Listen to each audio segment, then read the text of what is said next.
Bonsoir Eric Darche. Salut Jinkyo.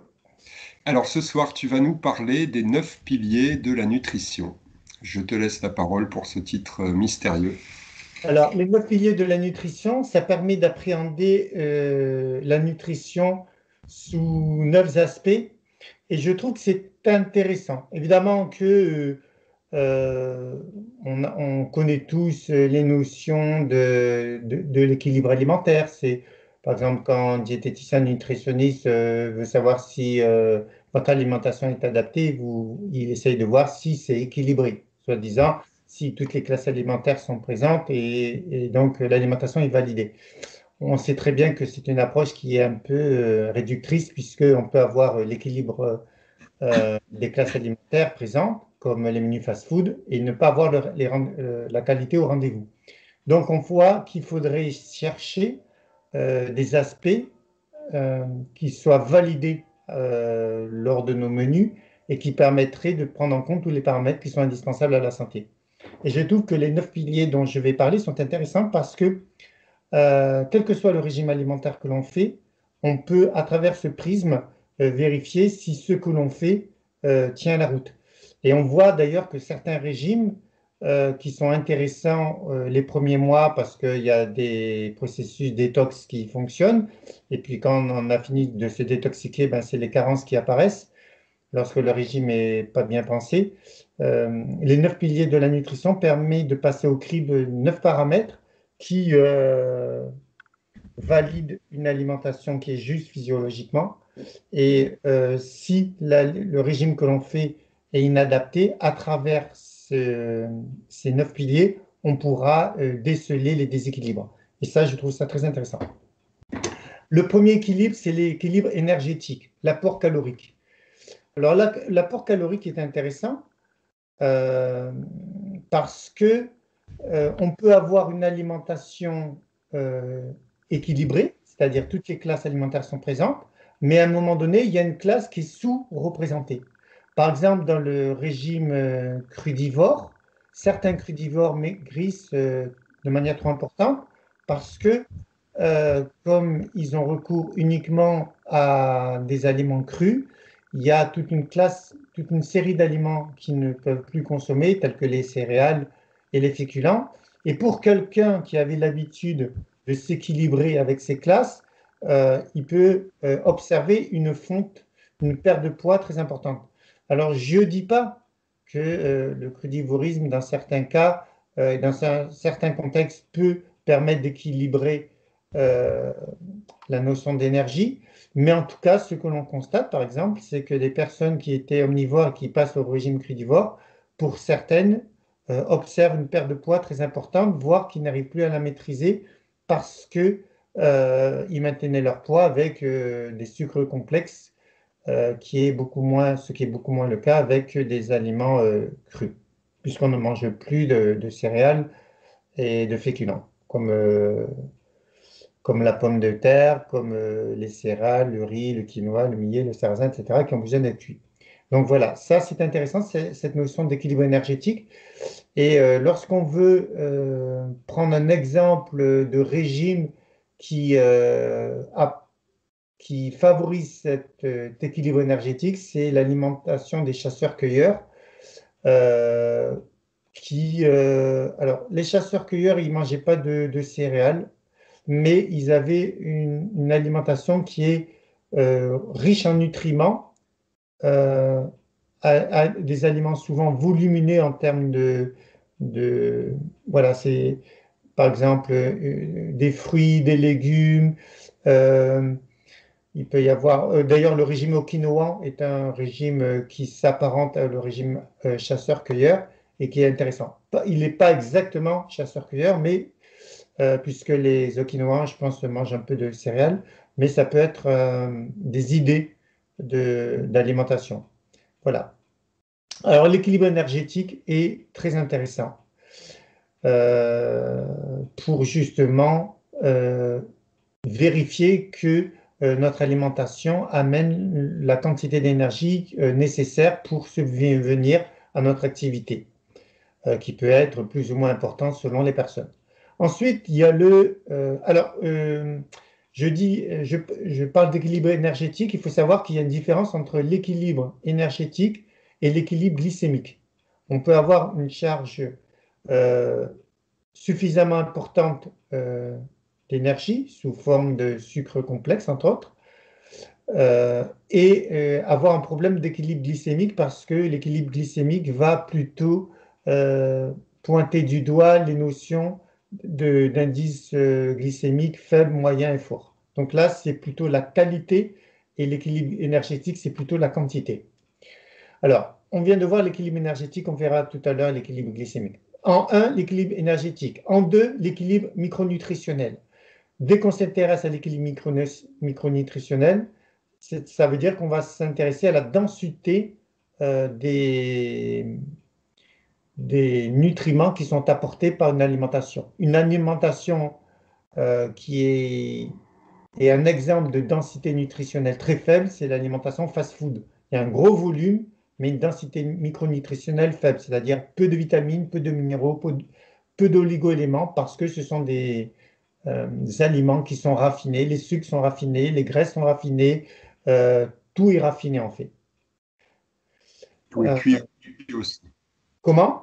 Tout est cuit et recuit Voilà, aussi. ou trop cuit, alors trop cuit c'est encore autre chose. Voilà, donc euh, l'équilibre énergétique, c'est la quantité d'énergie est-elle suffisante pour subvenir à mes besoins physiques, intellectuels, etc.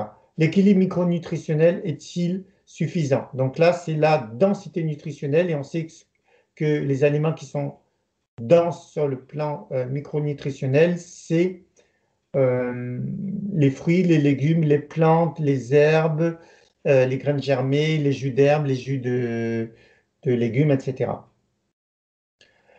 Euh, alors, l'équilibre micronutritionnel. Et l'équilibre micronutritionnel, on pourrait l'associer à la notion d'alimentation vivante. Pour certains, ça semble évident. Si on a une alimentation riche en micronutriments, elle est forcément vivante, c'est-à-dire qu'elle n'a pas été altérée. Eh bien, en fait, c'est faux. On peut très bien avoir une alimentation riche en micronutriments, mais qui ont été altérés par une technique de cuisson, et donc les minéraux vont rester, mais ils seront inactivés. Donc, pour certains, ça semble évident, en réalité, ça ne l'est pas. Donc, en fait, on pourrait même rajouter un dixième pilier, puisque l'équilibre micronutritionnel, on pourrait proposer aussi l'équilibre du vivant, Oui, puisqu'on peut, cuit, entre guillemets, on peut voilà, c'est presque ça. dire. C'est-à-dire qu'on peut avoir un apport important de vitamines, de minéraux, mais qui, parce qu'ils ont été trop cuits, eh bien, la notion de vivant, c'est-à-dire la qualité micronutritionnelle, a été altérée. Donc, en deux. Ensuite, en trois, il y a l'équilibre antioxydant. Les antioxydants, c'est des vitamines comme la vitamine C, E, A, les flavonoïdes, les polyphénols, la vitamine P.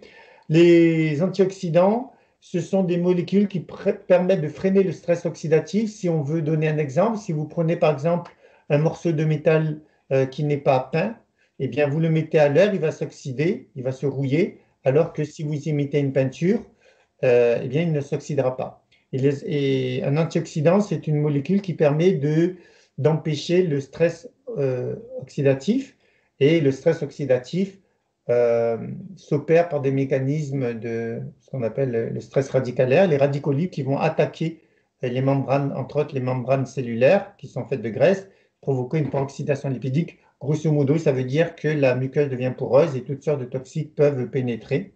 Et ça va engendrer évidemment des troubles au niveau cellulaire. Donc, et beaucoup de maladies neurologiques sont dues, entre autres, à un stress oxydatif important au niveau des neurones. Donc, le stress oxydatif génère beaucoup, lorsqu'il est excessif, génère beaucoup de pathologies. Et ce qui peut freiner ce stress oxydatif, c'est les antioxydants. Et pourquoi on parle d'antioxydants? Parce que ce sont des molécules qui sont capables de neutraliser les particules réactives liées à l'oxygène. On appelle ça les radicaux libres. Ensuite, en 4, l'équilibre glycémique. Alors, ce que j'ai précisé tout à l'heure, quand on parle d'équilibre énergétique, c'est qu'il faut une certaine quantité d'énergie. Et quand on parle d'équilibre glycémique, c'est qu'on va s'intéresser à l'indice glycémique et insulinique d'ailleurs. Il y a des aliments qui ont un indice glycémique élevé, c'est souvent des aliments raffinés, comme le sucre raffiné, les céréales raffinées, etc. Et il faut savoir aussi que dans l'équilibre glycémique, il faut s'intéresser aussi à l'indice insulinique. Il y a des aliments comme les produits laitiers, à part les fromages, mais le lait, les produits, les fromages maigres, etc., le fromage blanc, ont un indice glycémique peu élevé, c'est-à-dire qu'ils apportent peu de sucre, mais ils provoquent une forte sécrétion d'insuline. Donc, ils ont les mêmes inconvénients que s'ils avaient un indice insulinique élevé, glycémique élevé. Donc, voilà, l'équilibre glycémique va s'intéresser aux indices et donc pour une alimentation, il est souhaitable de chercher des indices glycémiques insuliniques peu élevés et c'est souvent des aliments complets comme, les fruits, les légumes. Parce que les fruits, il faut savoir que certains fruits, comme l'orange, a un indice glycémique moyen lorsque l'orange est mangée et consommée avec les fibres. Mais si elle est prise uniquement sous forme de jus, alors l'indice glycémique devient élevé. Voilà.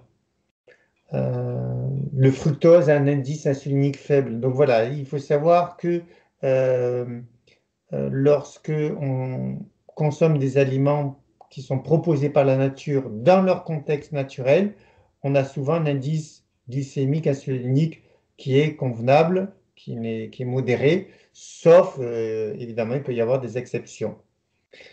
L'équilibre, alors équilibre glycémique, c'est le 4. Équilibre 5, équilibre des acides gras. L'équilibre des acides gras va s'intéresser à l'équilibre entre les acides gras saturés, monoinsaturés, polyinsaturés. Ils sont tous importants, ils ont tous un rôle dans l'organisme.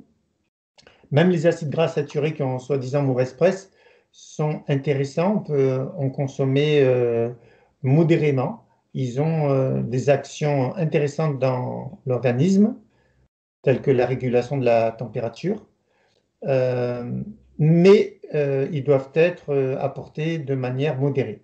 Et ensuite, ils doivent être associés à des monoinsaturés comme l'huile d'olive et des polyinsaturés, voire des triinsaturés comme l'huile de noix, de colza, de lin qui est triinsaturée si je ne me trompe pas. Donc là, on est dans les oméga 3. Ensuite, l'équilibre des protéines. Alors, l'équilibre des protéines, c'est intéressant parce que dès qu'on s'intéresse à l'équilibre des protéines, eh bien, on peut vérifier si son alimentation apporte assez de protéines. Alors, je ne vais pas faire un cours de protéines parce que ce n'est pas le moment, mais bien sûr qu'on peut recourir à certaines protéines d'origine végétale en sachant que les protéines végétales sont moins biodisponibles que les protéines animales. Ce n'est pas une critique, c'est juste une constatation factuelle dans le sens que un œuf sera plus facilement digérable, c'est-à-dire l'organisme va récupérer plus facilement les acides aminés contenus dans l'œuf parce que les acides aminés dans l'œuf ne sont pas dans un coffre-fort fait de cellulose et hémicellulose comme c'est le cas des fruits et des légumes et des plantes. Donc je ne critique pas les acides aminés provenant des plantes et des fruits et des légumes, sachant que les fruits en amènent pas trop, les plantes en amènent, les légumes, les plantes vertes, les légumes verts amènent pas mal d'acides aminés. Par contre, une orange, une pomme amènera pas évidemment beaucoup d'acides aminés. On peut trouver des acides aminés dans certaines plantes et qui sont très riches en acides aminés, tels que il y a les céréales aussi, les pousses d'herbe, les pousses de blé, les pousses d'orge, mais aussi le chou. On a des légumes qui contiennent une certaine quantité qui sont intéressantes sur le plan protéinique. En tout cas, ce n'est pas des protéines, c'est des acides aminés libres, mais qui ensuite vont servir à édifier des protéines. Voilà, donc l'équilibre des protéines, c'est très intéressant. Il n'en faut ni trop ni pas assez. Voilà, de bonne qualité et biodisponible. Voilà.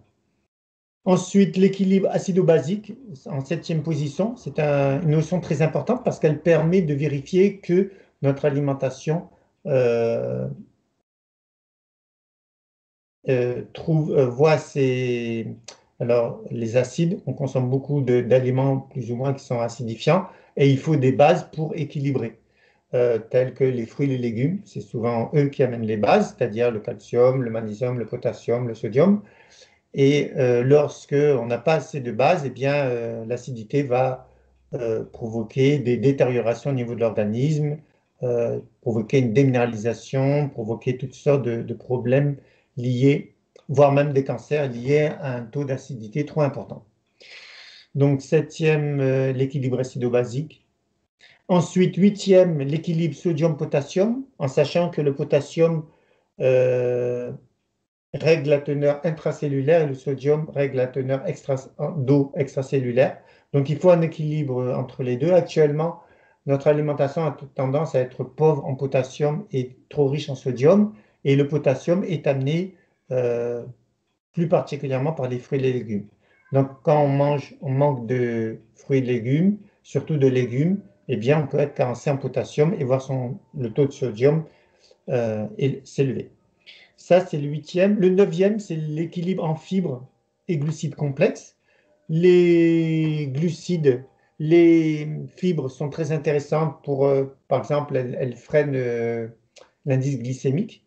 C'est-à-dire que si vous mangez, par exemple, un aliment, euh, par exemple une orange, avec des fibres, ou bien que le jus d'orange, ben, l'indice glycémique ne va pas être le même parce que une partie des fibres, des sucres va se mélanger avec les fibres. Ces fibres seront, pour une part, euh, elles seront évacuées par les selles. Donc tous les sucres qui seront mélangés avec les fibres n'iront pas dans la circulation sanguine. Donc en fait, c'est pour ça qu'on dit que les fibres ont une action hypoglycémiante.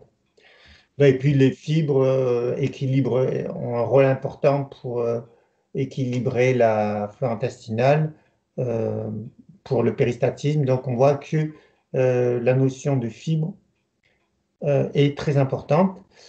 Et l'alimentation préhistorique apportait chaque jour 100 grammes de fibres. Aujourd'hui, les meilleures recommandations en proposent 3 à 4 fois moins. Ceci représente surtout la consommation de fibres solubles des fruits, légumineuses et légumes racines. Voilà, c'est les sources de fibres. Donc voilà, on vient de voir les 9 aspects, les 9 piliers de la nutrition. On pourrait en rajouter donc un dixième qui est la notion de vivant, parce que tout ça pourrait être apporté sans être vivant si les cuissons ont été excessives. Donc voilà, c'est intéressant. Juste, je termine, Oui. et après je t'écoute.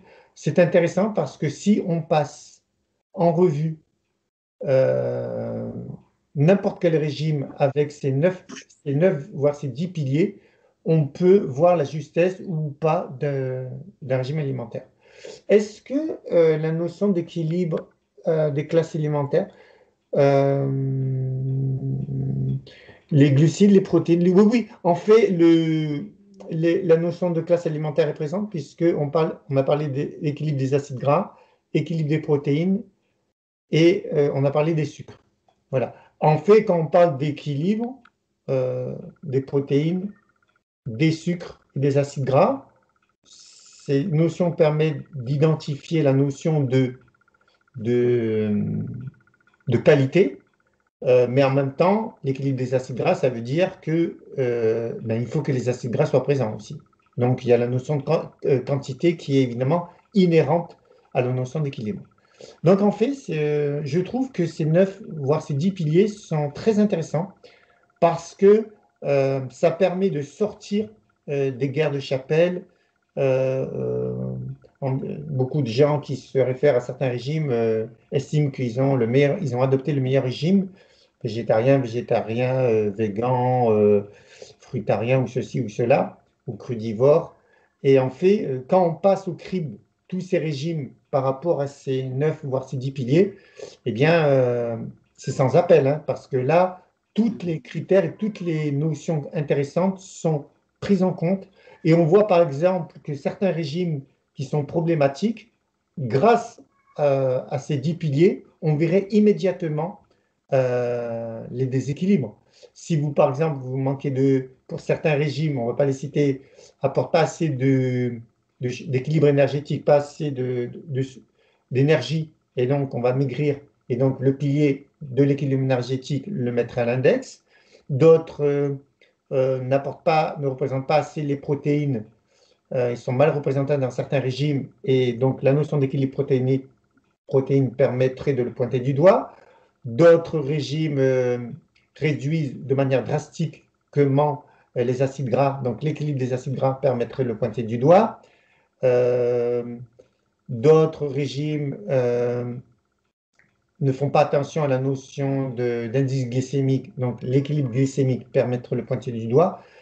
Certains régimes, comme le régime omnivore, quand il est fait un peu de manière superficielle, ne met pas l'accent sur les notions d'antioxydants, telles que l'alimentation fast-food. Donc, l'équilibre d'antioxydants permettrait de le pointer du doigt. Donc, en fait, ce qui est intéressant, c'est qu'avec ces 9 piliers, euh, tout déséquilibre alimentaire, que ce soit en quantité ou en qualité, se verrait immédiatement pointé du doigt. Donc, je trouve que ces 9, voire ces 10 piliers sont très intéressants. Qu'est-ce que tu en penses, Jinju? Est-ce que tu as quelque chose à dire? Tout à fait, oui, j'aurais plein de questions, mais je vais les résumer assez simplement. Autant pour le premier pilier, bon, on sait si on est fatigué, si on grossit, si on maigrit. Donc là, on a un indicateur, des indices, si tu veux, pour repérer. Mais après, le 2 bis, à la limite, qu'est-ce que je mange cru, cuit, ou les analyses nutritionnelles? Qu'est-ce que je peux faire, moi, pour savoir? Ou est-ce qu'il faut absolument voir quelqu'un? Parce que ça fait quand même un panel, 9 variables qui sont à chaque fois par deux. Euh, comment? Pourquoi par deux? Ben, vu que c'est un équilibre, on va dire qu'il y a un pôle haut et un pôle bas à chaque fois. Comme le poids, soit tu grossis, soit tu... Tu trouves qu'il y a trop de critères? Non, je trouve pas qu'il y en a trop, mais est-ce que quand tu dis ça, c'est très intéressant, mais moi, par exemple, qui connais pas forcément tous ces concepts, comment je peux savoir? Est-ce qu'il faut absolument te consulter toi ou un médecin ou faire des analyses de sang? Tu vois, Non, quels non, sont non, non, non. Euh, c'est intéressant. Je trouve que pour un professionnel de santé, c'est très intéressant parce que avec ce genre de critères, il n'y a plus de polémique possible. Dans le sens que euh, n'importe quel régime qu'on me sortirait, je le regarderai à travers ces 10 prismes et forcément qu'il en sortirait une validation ou une non-validation parce que, il suffirait de pointer les critères. Par contre, pour une personne lambda, est-ce que c'est compliqué à gérer? Non, puisque grosso modo, quand on veut parler d'une alimentation juste, on dit c'est une alimentation équilibrée, donc tout le monde sait ce que ça veut dire que toutes les classes alimentaires sont présentes. Mais on sait très bien que c'est insuffisant parce qu'on peut manger des protéines, des glucides, des lipides, mais de piètre qualité. C'est pour ça que la notion d'antioxydants, d'équilibre glycémique, d'acides gras vont mettre l'accent sur les notions de qualité qui sont pas du tout ou très mal définies avec les notions d'équilibre alimentaire. En fait, ce qui est intéressant avec ces approches, et tu as raison, on pourrait simplifier pour la personne lambda, dire c'est quoi une alimentation juste? C'est une alimentation équilibrée, certes, où toutes les classes alimentaires sont présentes, sur le plan quantitatif et sur le plan qualitatif. Eh bien, si on fait cette approche, c'est évidemment moins technique que de fait d'énumérer 9 ou 10 piliers, mais je trouve que c'est pas mal. Si on définit qu'une alimentation juste, c'est une alimentation où toutes les classes alimentaires sont présentes et que la qualité est au rendez-vous, eh bien, on va parler de l'équilibre énergétique, de l'équilibre micronutritionnel, de l'équilibre antioxydant, forcément, de l'équilibre glycémique, de l'équilibre des acides gras, de l'équilibre protéinique, de l'équilibre acido-basique, puisqu'il y aura des légumes, des fruits, et ensuite, l'équilibre en fibres, elle sera présente puisqu'on va parler des fruits et des légumes. Et l'équilibre sodium-potassium, on n'aura pas le problème puisque c'est surtout les fruits et les légumes qui apportent du potassium. Donc en fait, certes, c'est un peu technique comme ça. Pour un professionnel de la santé, c'est intéressant.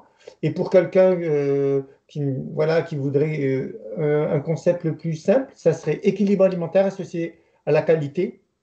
Et quand on parle de qualité, évidemment, on sous-entend tous ces équilibres, équilibre antioxydant, glycémique, acide gras, protéines, ceci, cela. Et donc, voilà, ça serait une manière de résumer plus simplement ces 9, voire ces 10 piliers. Ça te convient? D'accord. Oui, oui, non, mais enfin, ça, c'était presque anecdotique dans ma question. Moi, vraiment, ce qui m'interroge, enfin, j'ai des idées, mais par exemple, comment je sais si j'ai un bon équilibre acido-basique ou si en sodium-potassium? Est-ce Eh ben, qu'il faut faire une prise de sang ou c'est des repères ah, alimentaires? oui, ah ben, évidemment, on peut faire des analyses sanguines. Ceci dit, même les analyses sanguines sont des fois biaisées parce que si, par exemple, vous allez voir votre médecin, si quelqu'un va voir son médecin pour savoir s'il a un taux de calcium sanguin suffisant, ben, le médecin va lui faire une analyse et, par exemple, on va lui dire, monsieur, vous n'avez aucun souci, vous avez un taux de calcium normal au niveau sanguin. Eh bien, on peut être rentré dans un processus de déminéralisation euh, euh, alors qu'on a un taux de calcium sanguin qui soit équilibré. Alors, je m'explique. Imaginons qu'une personne mange très peu de produits qui apportent du calcium, pas forcément les produits laitiers, justement. Par exemple, on sait que le sésame est riche en calcium, le chou est riche en calcium. Donc, une personne qui mangerait qui buvrait que des sodas et qui mangerait pas de fruits, pas de légumes, et qui en plus de ça mangerait que des aliments acidifiants, cette personne, elle peut prendre le risque en effet de ne pas avoir un taux de calcium suffisant dans le sang. Eh bien, elle va voir son médecin, on fait des analyses et le médecin lui dit, vous avez un taux de calcium qui est impeccable. Alors la personne, elle va se dire, ah bon, ben franchement, je mange pratiquement pas d'aliments qui m'apportent des sources de calcium et j'ai un équilibre, alors c'est à n'y rien comprendre. Et souvent, ce qui se passe, où ça va la rassurer, ah ben mon régime est parfait puisque le médecin m'a dit que mes analyses étaient bonnes. Sauf que, imaginons qu'une personne n'a pas assez de sources de Ok. calcium et trop d'aliments acidifiants, eh bien, l'organisme, comme il ne peut pas tolérer une variante, parce qu'on sait que le pH du sang varie entre 7,36 et 7,42, ou 7,32, 7,46 plutôt, eh bien, ce qui se passe, c'est que euh, si le pH venait à descendre, ou soit à être soit trop vers l'acidité, soit trop vers l'alcalinité, eh bien, on irait vers l'épilepsie ou des crises de tétanie. Les modifications du pH de l'acidité sanguine entraînent immédiatement des problèmes graves sur le plan neurologique. Donc, pour éviter de rentrer dans des perturbations graves, l'organisme utilise des effets tampons. C'est-à-dire que s'il manque de calcium, eh bien, il va déverser des enzymes qui vont permettre de récupérer des carbonates de calcium, par exemple, dans les os. Et donc, en effet, le taux de calcémie sanguine sera correct, mais ça sera obtenu au détriment, par exemple, des os qui auront été on parle de spoliation minérale. Donc on voit bien que l'analyse sanguine, ça a des limites dans le sens que ça donne une indication de ce qui se passe au niveau extracellulaire dans le sang, mais pas au niveau intracellulaire. Voilà. Puisque on peut être rentré dans un processus de déminéralisation importante, avoir un taux de calcium normal au niveau sanguin, mais que ça s'est fait au détriment de la densité osseuse, et ça amène, si ça se prolonge trop longtemps, ça amène vers l'ostéoporose. Donc, on voit que ce n'est pas suffisant. Et alors, moi, je pense que ça peut être intéressant de faire des analyses sanguines sur le plan biologique et en même temps s'observer pour voir si on mange suffisamment de légumes. Il faut en manger 2 fois par jour, voir des légumes, des jus de légumes et freiner un peu les aliments acidifiants, les aliments raffinés et les choses avec du bon sens. On peut gérer ces paramètres que je viens de proposer. On n'a pas forcément besoin d'avoir recours toujours à des analyses biologiques dont on voit les limites. Voilà. D'accord. Non, mais tu vois, ça, tu le dis presque en conclusion anecdotiquement, mais je trouve que c'est ça qui est hyper important et parlant. Là, tu viens de dire avec un peu de bon sens, on a les prescriptions. ça dédramatise vachement parce que là, moi, tu ouvres, je trouve ça génial. On a une super grille d'analyse, mais le consommateur de nourriture qui veut s'intéresser à ça, ça peut. Je pense qu'il faut faire des prises de sang si on se sent pas bien pour que toi ou la personne ou un médecin ait une grille de départ et après se dire bon ben maintenant voilà je vais peut-être me focaliser là-dessus parce que tiens j'ai tel symptôme des crampes ou des crises d'épilepsie pour reprendre un exemple extrême mais il y a énormément de gens qui ont des crampes souvent et des gens épileptiques après on peut mais qui ont des problèmes neurologiques quoi soit de Oui. narcolepsie ou Il y a d'énervement beaucoup de extrême. gens qui, par exemple, dans les 9 piliers, ce les déséquilibres qu'on peut repérer, on est à combien de la vidéo? 31 minutes. Voilà, ben, on va conclure. Eh bien, c'est souvent l'équilibre acido-basique qui n'est pas respecté. En général, les gens mangent plus ou moins des glucides, des protéines, des lipides, mais après, c'est la qualité qui n'est pas au rendez-vous. Donc, ou bien ils vont tous les légumes qu'ils vont acheter, ils vont les cuire. Donc, quand on cuit les aliments, on altère ben, les vitamines, puis on a tendance à un légume cuit, ben, il n'a plus son statut de départ. Les vitamines, les minéraux, les éléments, après ça dépend quelle cuisson. Si c'est une cuisson légère à la croque ou une cuisson dans l'eau bouillante, etc., c'est pas la même chose. Mais donc, comme quoi, c'est très important d'avoir une quantité régulière d'aliments crus. Pas forcément à 100%, mais une bonne partie. Voilà, ben, je pense qu'on va conclure là-dessus parce qu'autrement, on va être dans un format qui va être trop important en termes de durée. Et puis, si les gens ont des questions, ben, qu'ils n'hésitent pas à poser des questions dans les commentaires. Et je me ferai un plaisir d'y répondre, comme d'habitude.